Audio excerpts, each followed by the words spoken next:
ตั้งประตู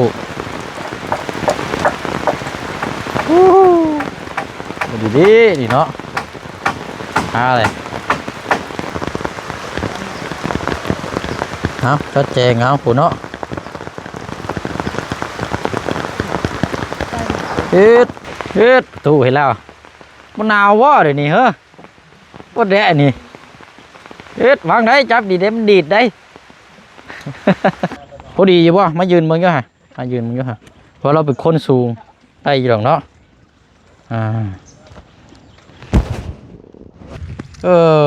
คืออยู่ได้เนาะแต่ว่ามันสีดำได้เนาะดำสีดำนี่ยุ่งจากมักตอมอยู่ได้เอาประตูเอาแล้วเมื่อแล้วก็อยู่ในนี่เด้อ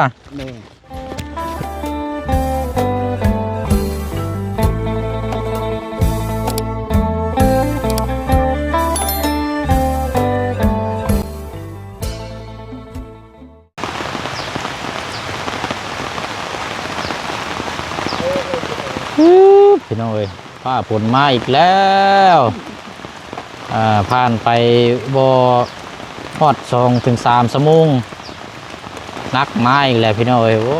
ยเนาะทั้งสร้างเฮากัดโอ้ลุยกับฟ้ากับฝน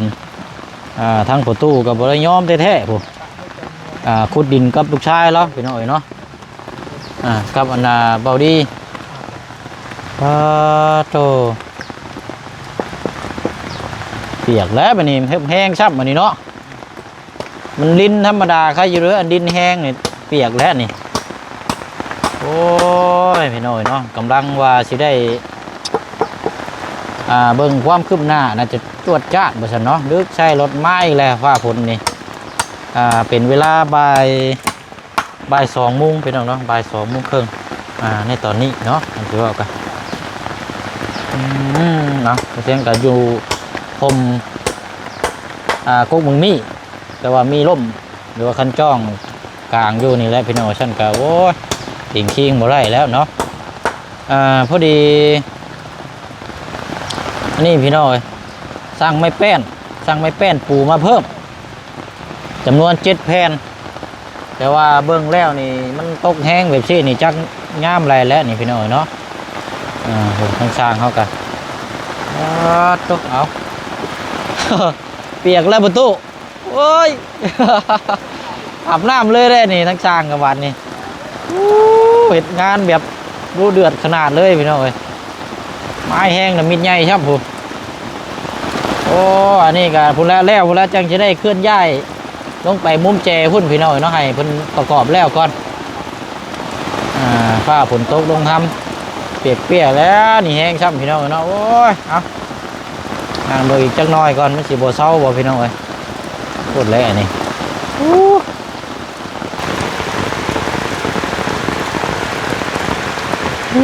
เนาะเห็ดกับฟ้ากับฝนนี่ดินี่เนาะพูดเลยอันนี้พี่น้องเอ้ยโอ้ทั้งประตูกะโอ้เนาะพี่น้องเอ้ยอันนี้คนห้องว่าสมอยากได้อยากมีเนาะแล้วก็มีที่ดินเป็นครั้งแรกในชีวิตแล้วก็ในครอบครัวดีใจแล้วเรากับพี่น้อยเนาะโหทั้งบอดี้โตเนาะเสื้อผ้าหน้าแพรเอาเมื่อนี้โบเชียงมีเสื้อผ้าคัดมาให้ทางน้องเพิ่นเขาได้ใส่พี่น้อยกับน้องคำดีหรือว่าทางประตูนี่แหละเนาะเสื้อโบเชียงเองนี่แหละพี่น้อยเก่าแน่กับโบเป็นยังพี่น้องเนาะเพราะว่าเขากับเสือโบเชียงใส่อยู่แล้วแต่ว่านี่ก็คืออยากให้เพิ่น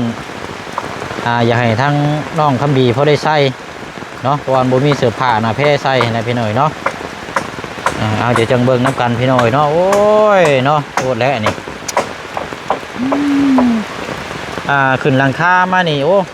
งามได้พี่น้องเนาะตามแบบนี่งามพี่น้องเนาะจังไรกันตื่นชมเบิ่งน้ำกันยาวๆด้วยพี่น้องเด้อเนาะจนแล้วจนทั่วแล้วโอ้ยเนาะฝนแล้วนี่ฟ้าฝนนี่ก็ได้ฝนตั้งประตู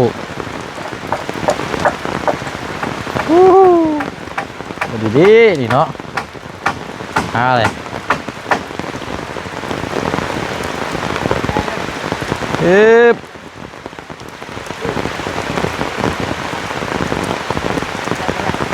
อะไรพี่น้องเนาะนานเกินรอพี่น้องเฮ็ดกับแข่งกับฟ้ากับฝนอย่างกับขั้นกับคำชื่อแต่ละมือแต่ละเว้นนี่ครับ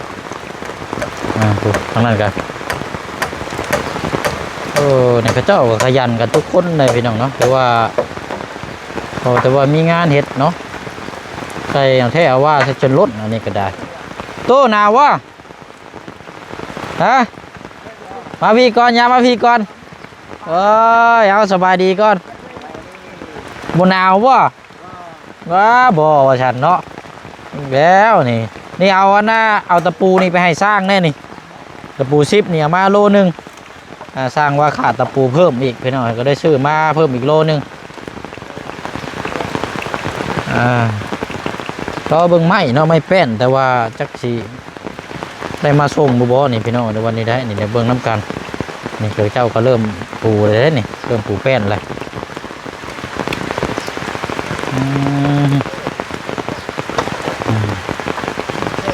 ทีมงานสร้างนี่อายุน้อยที่สุดเท่าที่เคยจ้างมาพี่น้องเนาะหัวหน้านี่12 ปีเนาะทุกทีมนี่หัวหน้าทีมคันเชว่ากันเนาะมีนักกัน3 คนอายุ21 ปีถือว่าเฮ็ดเวียกงานหน้างานก็พี่น้องเพื่อนในปั่นเมนบ่เลยเลยพี่น้องเนาะเอาอันนี้ก็ติดตามเบิ่งผลงานนำกันอีกเนาะพี่น้องเนาะว่าสิเป็นจังไดโอ้ประตูก็บ่ได้ยอมแท้ๆ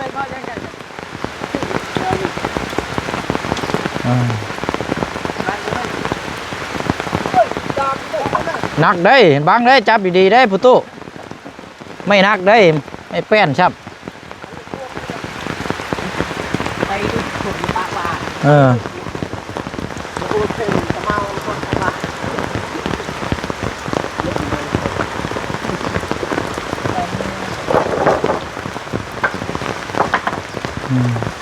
ไม่มันหนาเนาะ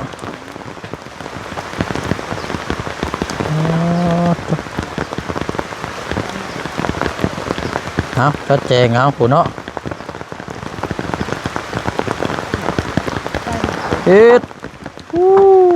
ล่ำลงไปเนาะ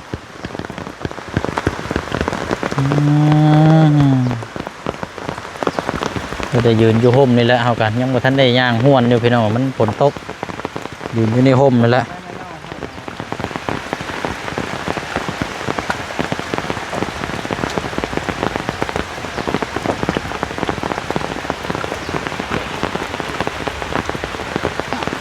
แป้นเฮาก็จะปูลาย3 เม็ดนี่แหละพี่น้องเนาะมันจังถูกต้องตามฮีตคล้องประเภทนี้กันปูลายยาวนี่ก็มันก็บ่คือปานใดแล้วพี่น้องก็เลยเอาปูลายสั้นลาย3 เม็ดนี่ก็ตัดแล้วก็ต่อเอาแต่ว่าบ่พอเนาะให้เพิ่นเอาขึ้นไปก่อนเปียกบ่เลยสร้างก็ลุยแบบหน้างานโอ้ยเป็นหยังนี่เขาจ้องหัวบ่นี่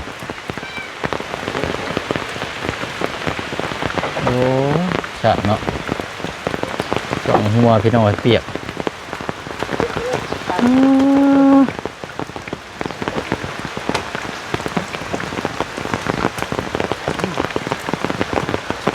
ตู้นี่ก็ซอยกันพี่น้องเนาะมีแต่ว่าตามนั้นแหละพี่น้องเขาประกอบแล้วก็ขึ้นหลังคาเนี่ยแหละเนาะแล้วก็จังหาคนมาโจมโยกย้ายลงไปพุ่นพี่น้องอันนี้โบทันเนาะยินสร้างว่าทั้งประตูว่าเราเป็นคนบอกให้ลงนี่ประชันว่าเนี่ยพี่น้องเนาะไม่ได้ว่าสิเอาลงไปมองทางกงมี่พุ่นนะให้มันเป็นแถวเดียวกับเพื่อนใหญ่นี่เลยประชันเนาะได้พอได้นอนพอได้พักพิงอยู่นี่แหละพี่น้องเรากันเนาะเพื่อนน้อยกระแมนเนาะพี่น้องเนาะประตูกระแมนนี่แหละเนาะถือว่าใส่เสาปูนกันปวกอย่างดีเลยพี่น้องเอ้ย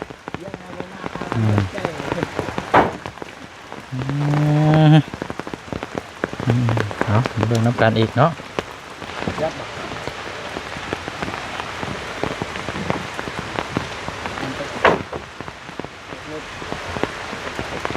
ตู้เห็นแล้วมันหนาววะเดี๋ยวนี้เฮ้อว่าแดดนี่ เอ็ดวางได้จับดีเด็มนดีดได้ เอาเดี๋ยวไม่18เดี๋ยวขึ้นโค้งโค้งห้างเทิงไปหน่อยเนาะโอ้เนาะเอา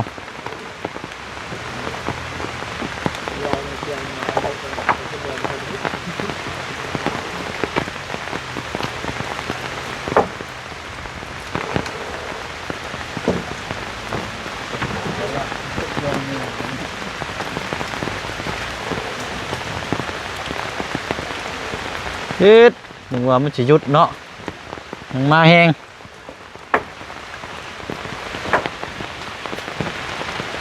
เฮ็ดกับอากาศฝนที่ก็เย็นดีได้พี่น้องแต่ว่าย่านจะเป็นไข่นะ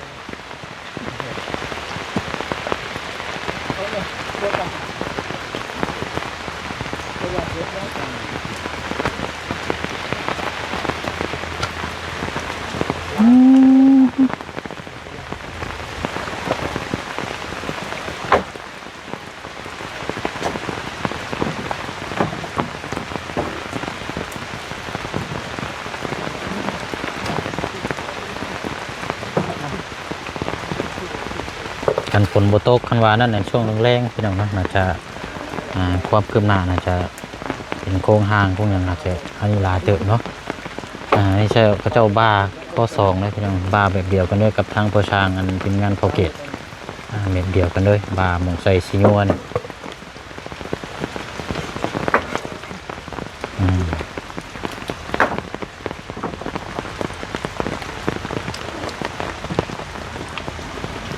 อึ๊บ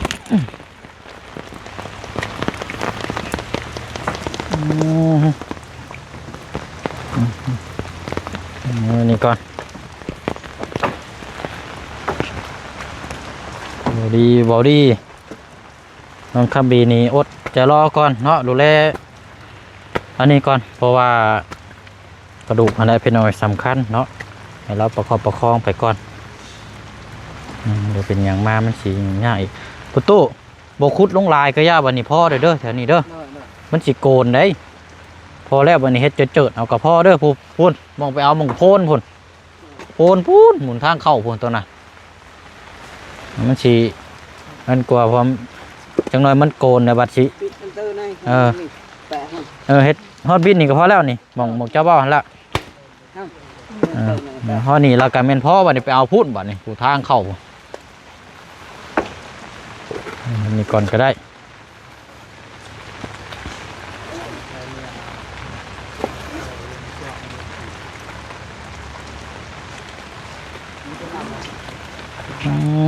เนาะ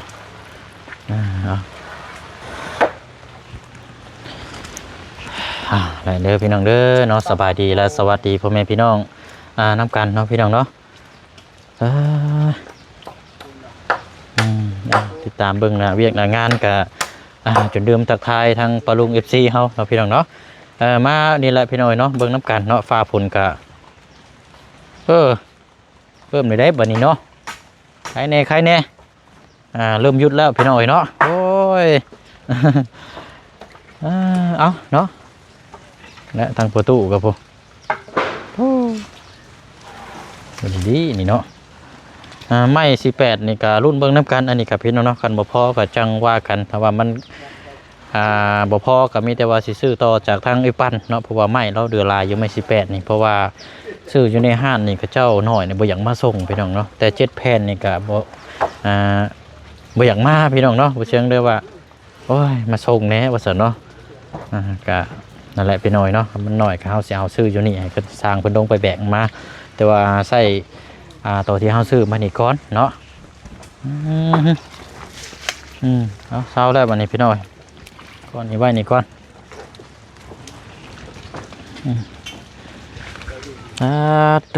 ให้ปันนี่ให้เพิ่นเราเฮ็ดเบียกแล้วเนาะพี่น้องเนาะก็เลยเนี่ยแหละเฮามีแต่เฮามาเบิ่งหน้างานรับนั่งอยู่อันเนี้ยจ้ะ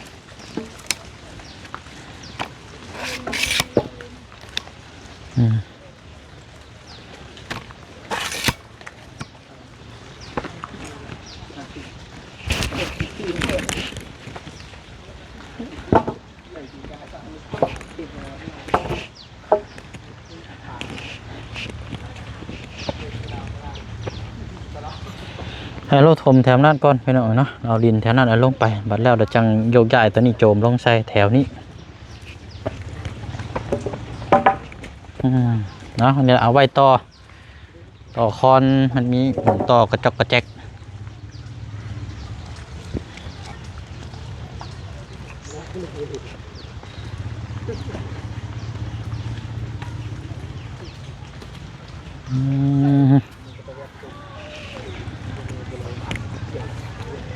ใครอยู่ตกล่ะคือสีแดดได้พี่น้องเนาะคำมันตกดินตลอดนี่อยากลำบากแล้วเฮาเนี่ย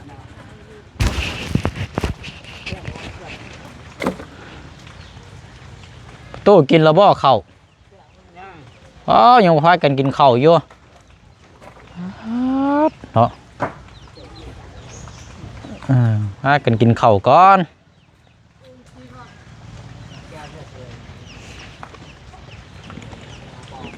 เอาละคุณเอาฮอดแถวนี้แล้วก็พอแล้วแล้วก็ไปเอาทั้งพุ่นก้อนเนาะ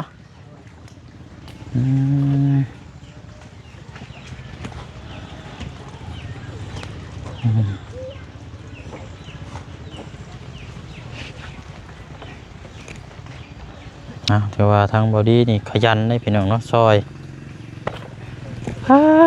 เอาเบิ่งก่อนเอาเสื้อให้ทางน้องเพิ่นก่อน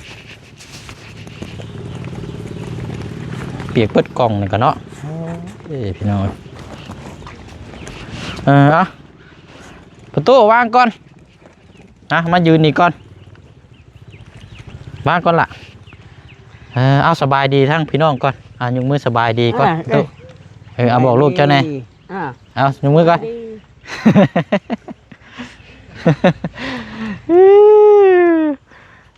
เอาเดี๋ยววางก่อนกองมันอยากเปียกพี่น้องเลยเอาเดี๋ยวจะเอาเสื้อมาให้ใส่เด้อเสื้อนี่เสื้อเขาเองนี่แหละแต่ว่ามันอันนี้เอาจะโจมอยู่โจมไว้ติดกิตุ่มนี่ยังน้อย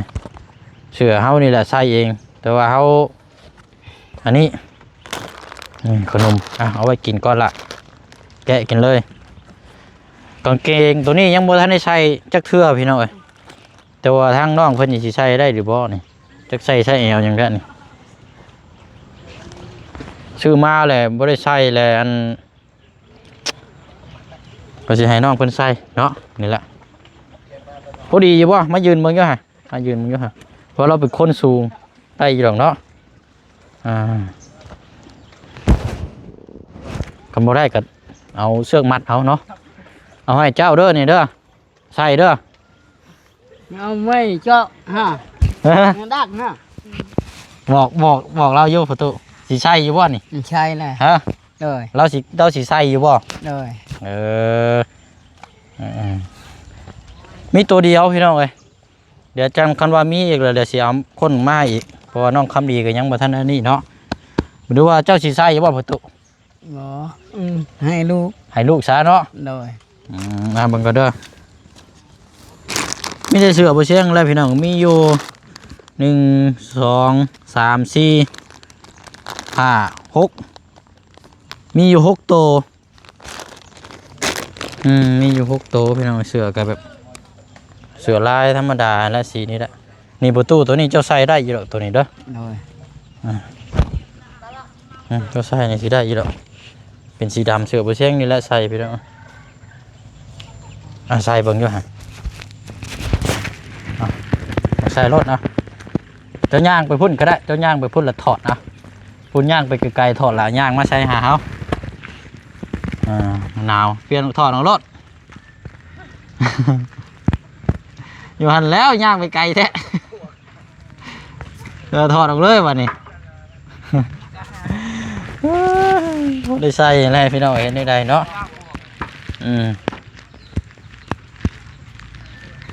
กางเกงใส่กันยาวเนาะกะแต่ว่าพี่น้องปลาลุงFCเฮามีเสื้อผ้าหน้าแพร่เนาะกะฝากมาให้ทางครอบครัวเพิ่นได้พี่น้องเนาะอยู่ลาวเฮานี่ก็ฝากมาอนุชิตหรือว่าลุงอรุณหรือว่ามีไซเนาะก็มีหลายสาขาเสื้อผ้ารู้สึกว่าเฮาโอ้เฮาบ่ได้ใส่แล้วเฮาอยากให้ทางคนอื่นใส่นี่ก็ได้เนาะพี่น้องเนาะฝากมาแหล่งมามอบทางครอบครัวเรานี่แหละใช่คืออยู่ได้เนาะแต่ว่ามันสีดำได้เนาะ ดำสีดำนี่ยุ่งจากมักตอมอยู่ได้เอาประตูเอาแล้วเมื่อแล้วก็อยู่ในนี่เด้ออยู่ในกล่องนั่นแหละไปเอาเมื่อไหว้ก่อนก็ได้เด้อเดี๋ยวจังแบ่งกันพี่น้อยเดี๋ยวมีคันว่านั่นเดี๋ยวสิหามาให้เพิ่มเติมอีกเสือทั้งน้องๆเพิ่นก็ยังบ่นั่นเนาะทั้งน้องสถานีทั้งผู้หญิงหั่นละว่านี่ให้100,000พี่น้องให้100,000กีบขยันท่านเห็นท่านมานี่เลยเนาะเขาเจ้านี่ก็ขยันนะพี่น้องเฮ็ดดีด้วยเด้ผลเศร้าอะไรบ้านี่เรียบร้อยแล้วนี่เนาะ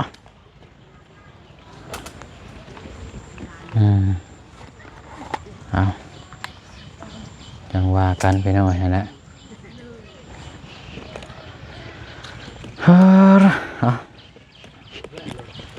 อันนี้ก่อน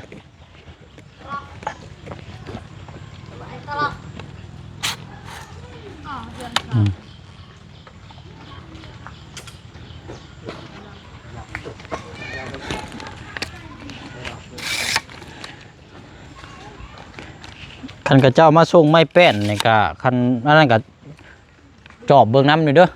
ส่วนหลายยันเขาเจ้าเอาลงอยู่เฮือนหม่องมีรถอันแท็กเตอร์หม่องเจ้ากบหันคันว่าเห็นให้กระเจ้าเอามาส่งไปเลยก็ได้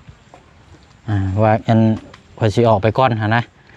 แต่ว่านั่นก็นี่ใดเนาะบินก็เก็บไว้ให้ในเด้อสร้างเด้อมันสิมีบินเจี้ยหะนะกันว่านั้นคำว่าเขาเจ้ามาส่งหะนะแต่ว่ามันจักนี่ใดเนาะว่ายากไปหน่อยกันว่าบ่มาส่งก็มีแต่ว่านั่นแหละเฮ็ดตัวนี้ไปก่อนเนาะมาอีกแล้วฝนก็โอ้ยพี่น้องเอ้ย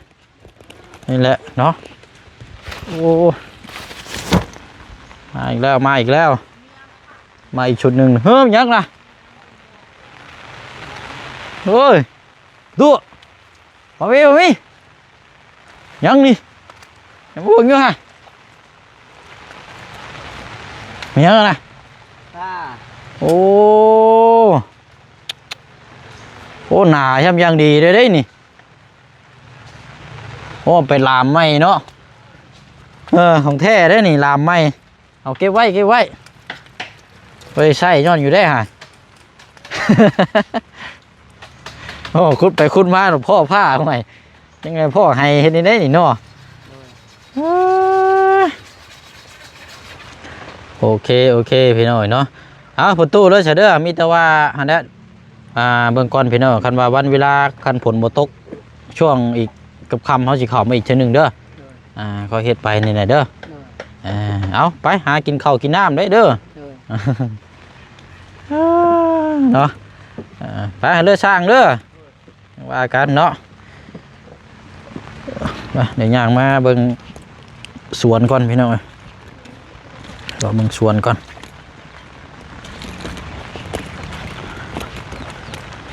สวนกล้วยข้าเจ้าทางจ้างข้าเจ้าตัด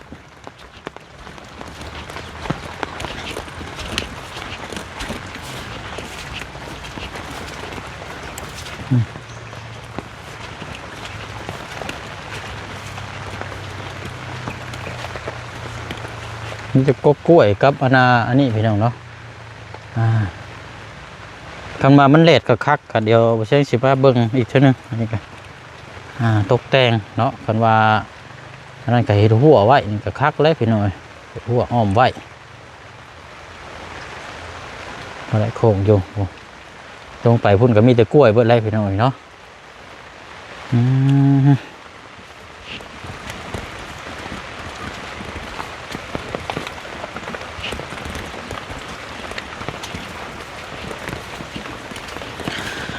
อะไรพี่น้องเนาะเอาซื้อตะปูมาให้ทั้งสร้างเนาะเพราะว่าตะปูขาดตะปู10 โลนึงแล้วก็สร้างไม้แต่ว่าไม้ยังหมดทันได้มาไม่เป็นปูติดตามวิ่งงานคือเก่าคือเดิมพี่น้องเนาะเบื้องก่อนถ้าว่าภาพผลบ่ตกช่วงแรงคำจังมาเยี่ยมยามทำข้าวติดตามเบื้องน้ำกันอีกนะพี่น้องเนาะไปเนาะเดี๋ยวขอตัวน้ำลาก่อนนะพี่น้องเด้อเนาะพบเจอกันในคลิปหน้าเราจะได้กับฝากพี่พังน้องรอเบื้องความสำเร็จน้ำกันนี่แหละพี่น้องเนาะ